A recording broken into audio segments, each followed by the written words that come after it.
Good morning, Ma'am Alma. Today po yung turnover ng bahay nyo. So almost ito po yung yan yung extra lot nyo po sa gilid.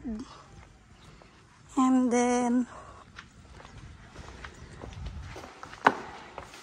ito po yung loob ng bahay nyo.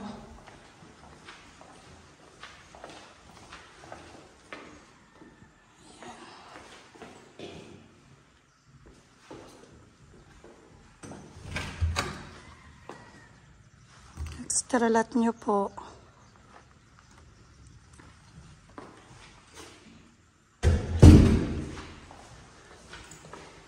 Then, yung laundry area nyo po sa likod. Ayan.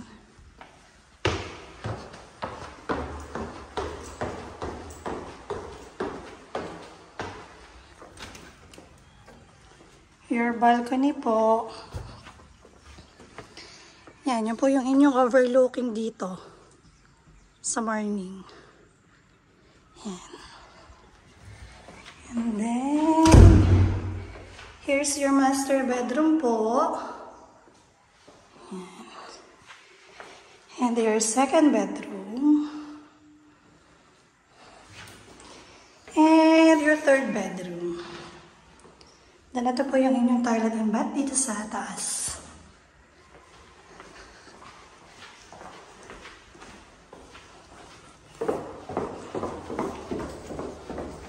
Anong name nyo, ma'am?